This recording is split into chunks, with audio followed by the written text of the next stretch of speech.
Épidémie de méningite confirmée dans la région de l'Est. L'information a été donnée au terme du Conseil des ministres de ce 6 février. La ministre de la Santé a annoncé une série de mesures pour la riposte. Hier, le chef de l'État a pris la commande du G5 Sahel. Roch-Marc Christian Kaboré a reçu aujourd'hui en audience le secrétaire permanent de l'institution à qui il a remis sa nouvelle feuille de route. Et puis, sport, CAN Junior Football, 2 matchs et c'est terminé pour les étalons juniors. Après leur défaite contre le Mali sur le score de 1-0, ils sont donc éliminés, laissant leur entraîneur pratiquement en larmes. Vous le verrez dans ce journal. Voilà pour le sommaire. Bonsoir et bienvenue. Les soupçons sont donc avérés. C'est bien une épidémie de méningite qui sévit dans la région de l'Est. La confirmation a été donnée au terme du Conseil des ministres de ce 6 février par le ministre de la Santé, Claudine Louguet, qui a annoncé une série de mesures allant du traitement de la maladie à la vaccination. Je vous propose de l'écouter maintenant. Compte tenu de notre proximité avec certains pays voisins qui ont eu des épidémies de méningite l'année dernière, on a pensé à la méningite et on a fait des ponctions lombaires. On a levé le liquide céphalorachidien par piqûre du dos et 12 prélèvements ont pu être effectués et ces 12 prélèvements ont pu être acheminés au niveau du laboratoire de compétences à l'hôpital, au CHU pédiatrique Charles de Gaulle, et la méningite a été confirmée sur 7 prélèvements et c'était le sérotype C. Et c'est ce sérotype qui a été responsable d'épidémies dans les pays voisins la dernière fois.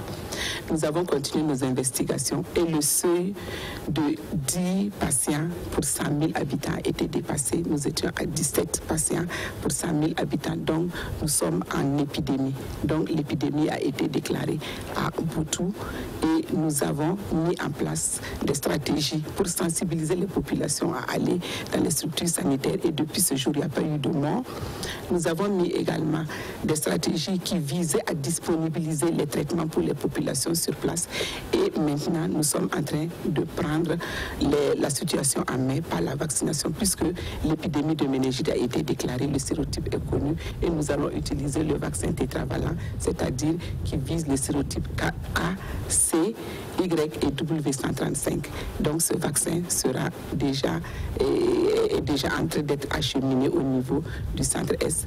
Et ce sont les communes de Diapaga et de Kanchari qui seront concernées. La vaccination va être entreprise déjà dès le 8 au niveau des structures concernées. Dans cette même région de l'Est, mais aussi dans le Sahel et dans plusieurs autres provinces, vous le savez, l'état d'urgence a été décrété. Eh bien, il en a été également question au cours du Conseil des ministres de ce 6 février, où un avant-projet de loi portant réglementation de l'état de siège et de l'état d'urgence a été examiné. Nous y reviendrons dans nos prochaines éditions.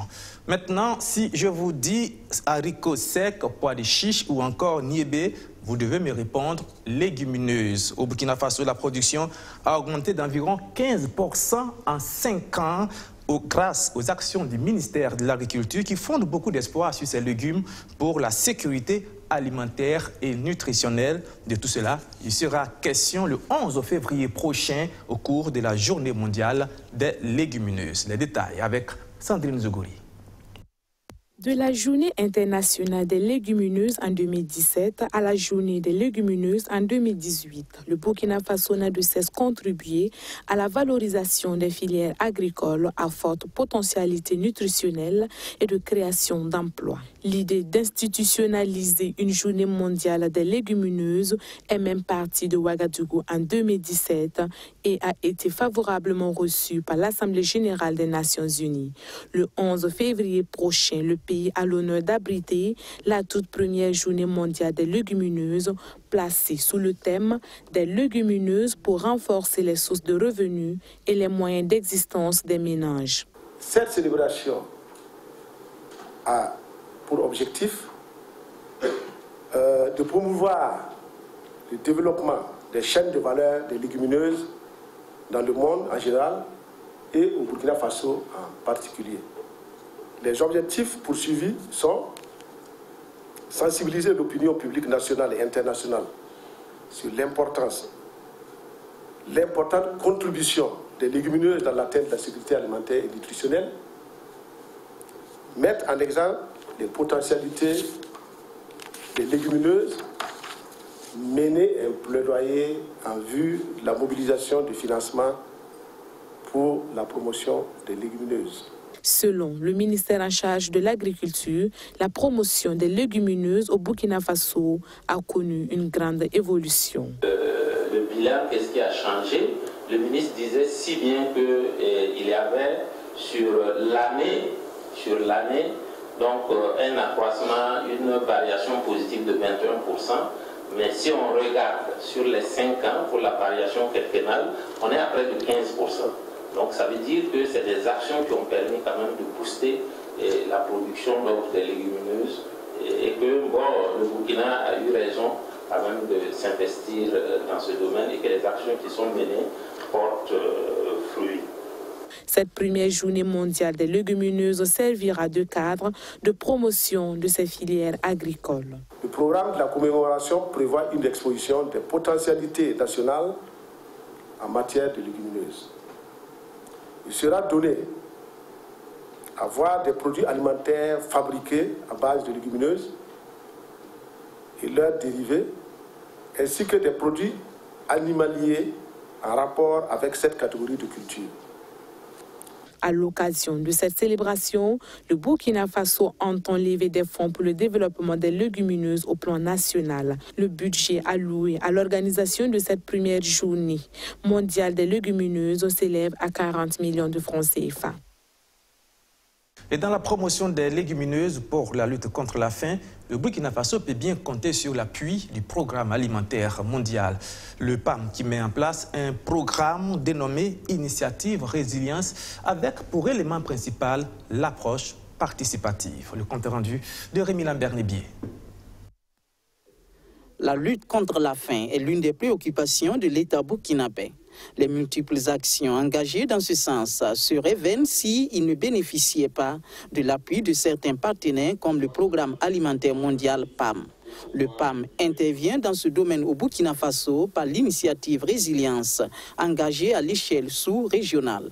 Une initiative qui consiste à répondre aux besoins nutritionnels des populations par des approches participatives. Le programme alimentaire mondial, avec la communauté, va décider par exemple de prendre un site pastoral, un ancien site pastoral complètement dégradé, et avec quelques outils, simplement, on essaie de régénérer par exemple ce site qui va produire du foin pour les animaux qui n'auront plus besoin, par exemple, d'aller en transhumance et créer des problèmes que nous connaissons souvent entre agriculture et éleveur. Donc, ce site, une fois récupéré, est un actif qui permettrait véritablement à la communauté de pouvoir maintenir leurs animaux sur le site, de les nourrir, et à ce niveau, un autre accompagnement pourrait se faire avec, par exemple, l'aliment bétail qui pourrait être sous forme, par exemple, d'une boutique aliment bétail où l'éleveur pourra venir s'approvisionner. Tout au long de l'année 2018, cette approche a été mise en œuvre dans la commune de Bani, dans la région du Sahel,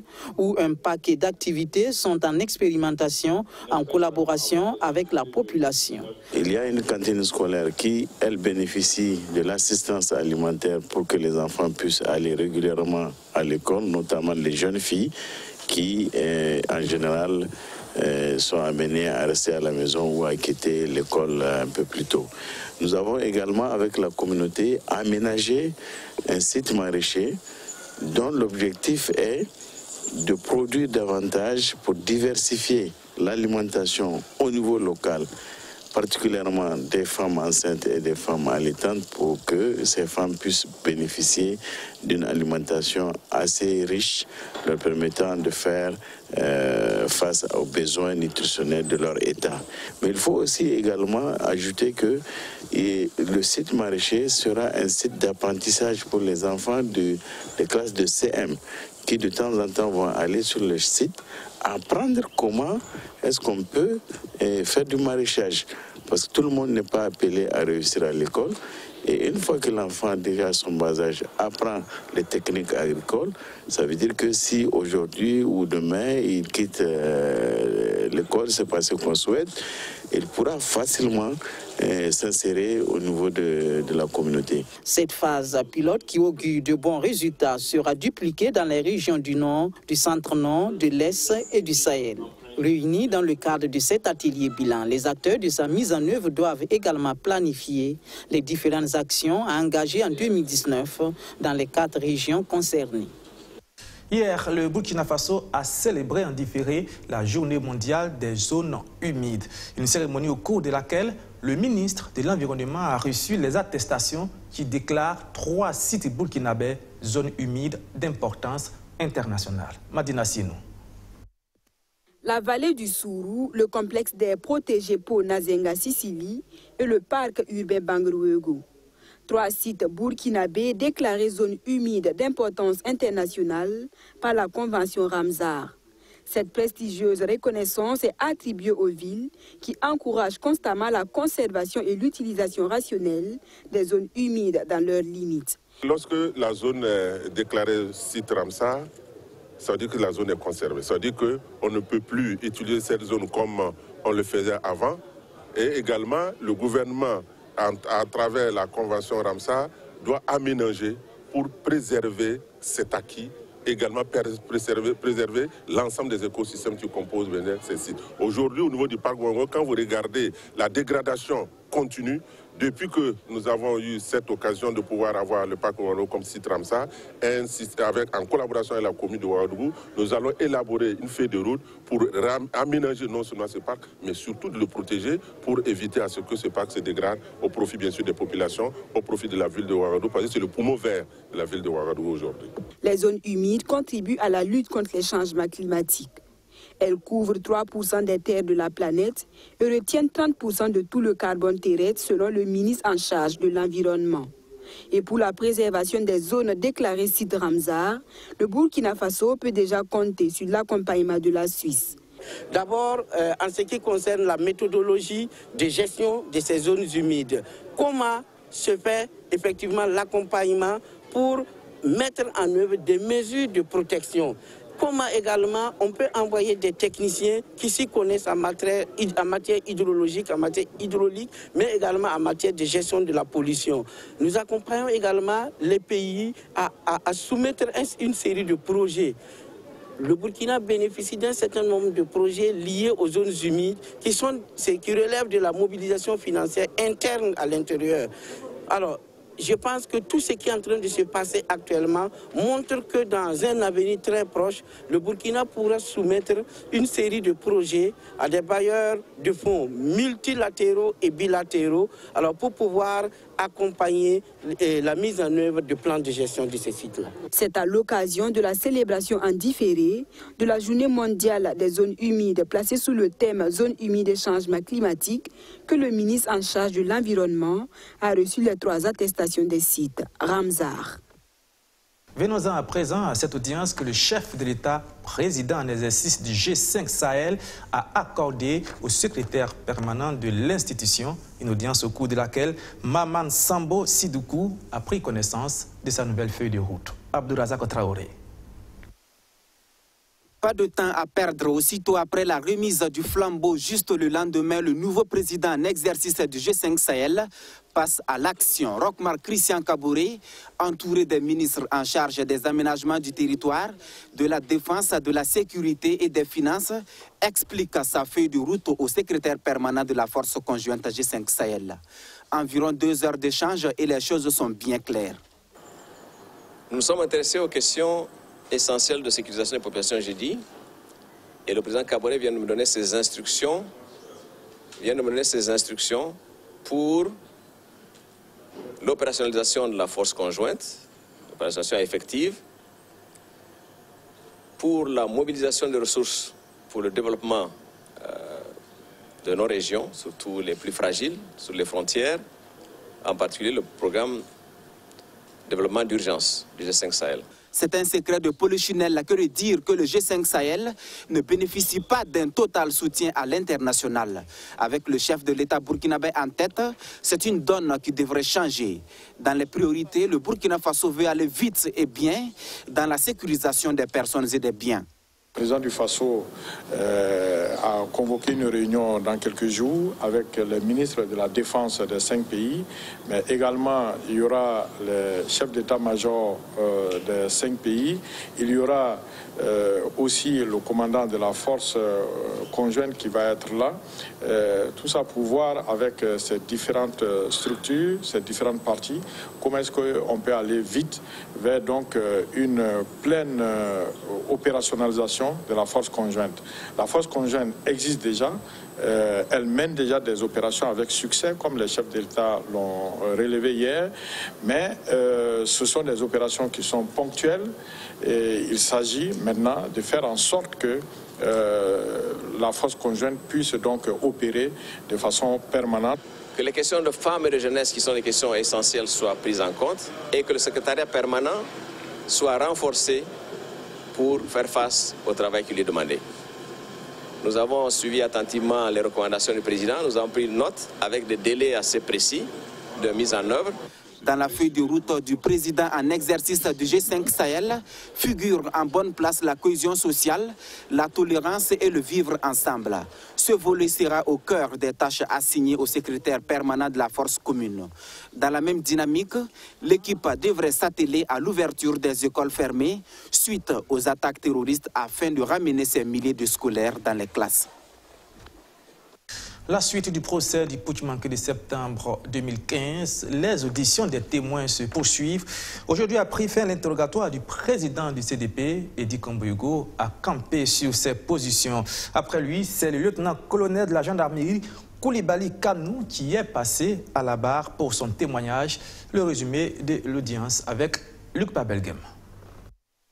L'audition du témoin Edi Kamboyogo, expert comptable, gérant du cabinet Kafeka et président du CDP, a pris fin et ce dernier s'est adressé à 2 reprises au parquet et au président du tribunal. Au parquet, il dira d'être guidé par la recherche de la vérité et non vouloir fabriquer des coupables devant cette barre. Au président du tribunal, il va demander de juger en disant tout le droit, de sorte que victimes et inculpés en sortant de ce jugement se disent que tout le droit a été dit, même si cela ne va pas dans leur sens. À sa suite, le lieutenant-colonel Koulibaly Kanou est passé gendarme et il était commandant du groupement mobile de la gendarmerie de septembre 2015 à juin 2016. Ce qu'il sait, il était à une réunion pour parler de la sécurisation des élections. Là-bas, il a appris que les autorités de la transition étaient arrêtées. Il a eu un pincement au cœur au départ parce qu'il se disait que ces éléments qui étaient commis à la garde des autorités de la transition, ils se demandaient bien ce qu'ils allaient devenir. Ils sont restés au camp Pasmanga dans la nuit du 16 au 17. Toute la nuit, ils ont entendu tirer et jusqu'au 17, ils n'ont pas pris part à ce qui se passait. Ce qui a fait dire au RSP que la gendarmerie n'accompagnait pas ce qui se passait, n'accompagnait pas le coup d'État. Mais eux, ils ont trouvé comme réponse à dire que c'est parce qu'il manquait de matériel de maintien d'ordre. Quand le chef d'état-major adjoint de la gendarmerie a transmis cela au RSP, ce matériel de maintien d'ordre est venu par l'entremise du commandant Aziz Korogo. C'était 700 grenades et elles ont été remises à la gendarmerie. Par la suite, le lieutenant-colonel précise qu'il y a eu 3 patrouilles, une première autour du camp Pasmanga, une deuxième vers Tanguay où ils ont rencontré une escorte du RSP, ce qui a fait que les éléments sont retournés à la base parce que selon les clauses, ils ne devraient pas rencontrer d'éléments RSP sur le terrain. Une 3e patrouille est allée vers Cambouensin et durant toutes ces patrouilles, ils n'ont pas eu à utiliser le matériel de maintien d'ordre, même si dans les véhicules de patrouille, il y avait des armes à feu. Ces armes à feu n'ont pas été utilisées pendant ces événements, pas en tout cas à sa connaissance. Les avocats de la défense trouvent que le parquet a guidé le témoin dans ses réponses et le témoin, du moins le parquet, a cette tendance naturelle-là à défendre la hiérarchie militaire dont l'implication dans ce coup d'État ne fait l'objet d'aucun doute. Des avocats des partis civils ont trouvé que le témoin, en tout cas en disant que le matériel, le maintien d'ordre faisait défaut au niveau de la gendarmerie. C'était une stratégie pour ne pas accompagner le CND parce que la gendarmerie ne voulait pas accompagner dans un premier temps la hiérarchie même de la gendarmerie qui n'avait pas une position claire au départ. Le général Gilbert Djindjéré a dit non. Si le lieutenant-colonel soutient cette thèse, c'est qu'il n'était pas à cette réunion. C'est son supérieur, le chef d'état-major général de la gendarmerie qui était à la réunion.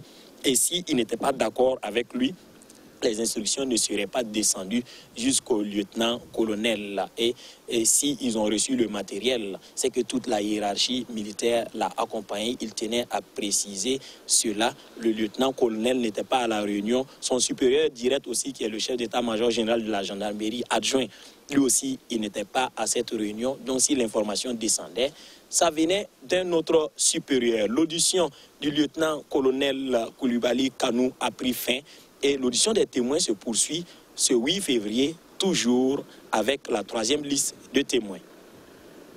Tout autre chose, avec cet exemple de coopération Sud-Sud, la CNSS du Burkina et la Caisse nationale de sécurité sociale du Gabon ont signé un partenariat le 5 février. Plutôt une bonne nouvelle pour les Burkinabés qui travaillent au Gabon. Sandrine Zougouri. Voilà, nous y reviendrons plus tard dans nos prochaines éditions, certainement demain dans notre édition de 13h. Nous allons passer au sport maintenant, la Coupe d'Afrique des Nations Football Junior et c'est terminé pour les étalons du Burkina après une deuxième défaite aujourd'hui contre le Mali sur le score de 1-0. Leurs chances de qualification sont inexistantes. Je vous propose de regarder maintenant la conférence d'après-match où l'entraîneur des étalons juniors est complètement abattu et en larmes. Je suis triste. C'est vrai, je souris, mais je suis très triste. Très triste pour mon peuple. Parce qu'en venant ici,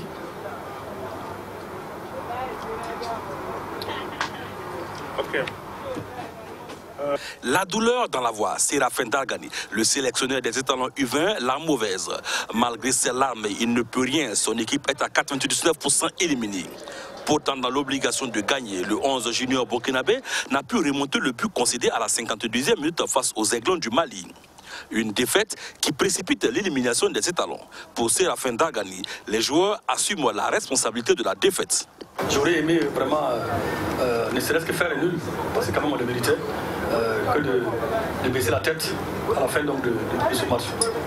Bon, le changement, on a essayé, on avait quand même des hommes capables, on a cru un certain joueur, mais avec le positionnement étant dehors, et un peu aussi avec donc peut-être la fatigue dans la jambe de certains, on a essayé de les repositionner pour créer plus donc, de problèmes donc, à la défense, mais les enfants à certains moments ils sont restés sourds à nos conseils. Aveu d'impuissance de la part du sélectionneur qui refuse par là même visiblement de s'assumer. Tatillon dans ses choix des hommes et du schéma tactique, Séraphin Dargani n'a pas de mots pour justifier les approximations à lui reprocher au niveau du coaching. D'abord, je vais vous dire une chose. Les histoires de 6-7, de 3, 4, de 6, 7, de 20, quoi, je ne sais pas. Tu peux en inventer, il y en a plein. Ça ne sert absolument à rien si vous n'avez pas les hommes pour animer ça. Et dans tous les systèmes, on retrouve pratiquement la même chose, la même animation, le même football. C'est récupérer le ballon, c'est la transition. Quand je perds le ballon, je presse pour récupérer. Quand j'ai le ballon, j'essaie de construire pour aller marquer. Je ne l'ai pas, je me débat pour récupérer le ballon. Après 2 défaites, les étalons juniors n'ont plus que le dernier match pour espérer une hypothétique qualification face au Sénégal ou pour sauver l'honneur dans un groupe finalement moins abordable qu'on l'aurait cru.